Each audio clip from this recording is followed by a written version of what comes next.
Hello everyone, more oinity recipe video আপোনালোক সকলোকে স্বাগতম।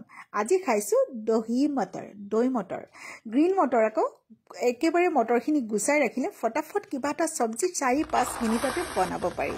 হেহে গৰম পানীত উতলিব দিলো, মটৰখিনি লগতে অকণমান নিমখ দিছো, আদা, নহৰু, পিয়াজ আৰু বিলাহী পেষ্ট, কাসুৰি মেথি, দৈ মাত্ৰ এইখিনি ব্যৱহাৰ কৰিম। আহক এতিয়া বনাই লও। ঘৰতে থকা সকলোখিনি মছলা কি দিও আপোনালোকে চাই থাকক। কেৰাহীত দিলো জিৰা ফুটাই আৰু ইলাচি আৰু এইফালে 4টা কেঁচা জলকীয়া পেলাই দিলো। এতিয়া সুন্দৰকৈ গুটেখিনি ভাজি মেলি তাতে পিছি লোৱা আদা নহৰু পটাখিনিও দি দিলো। আদা নহৰু পিছাখিনি দি সুন্দৰকৈ অকণমান ভাজি মেলি লৈ তাতে দিলো এতিয়া মিহিকৈ কাটি লোৱা পিয়াজখিনি পেলাই। প্ৰতিখন ঘৰতে এজন খোৱাৰ চখিন মানুহ থাকে। আমাৰ ঘৰত হৈছে বুমন, আপোনালোকৰ ঘৰত বাৰু খোৱাৰ চখিন কোন লিখিবচোন কমেন্টত। আৰু এয়া দেখিছেনে জিৰা, ধনিয়া, জলকীয়া গুৰি সকলোখিনি দিলো আৰু অকণমান মছলাখিনি ভাজি ললো।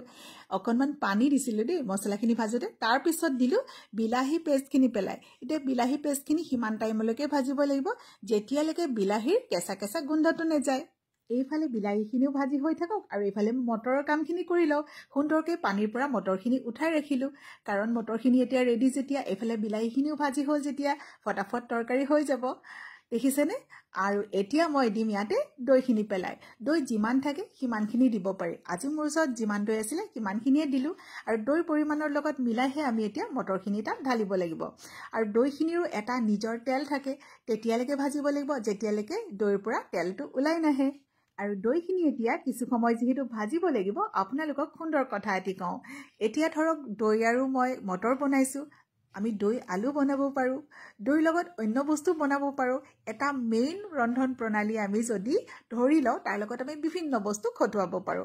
এতিয়া কথাই কথাই মোৰ দৈখিনিও ভাজি হৈ গ'ল আৰু মটৰখিনি ইয়াত দিলো।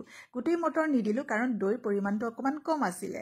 এতিয়া দৈ মটৰ সকলো মছলা সুন্দৰকৈ ভাজি মেলি লৈ এতিয়া মই ইয়াতে নিমখ অকণমান দিলো আৰু অকণমানকৈ পানী ঢালি যাম।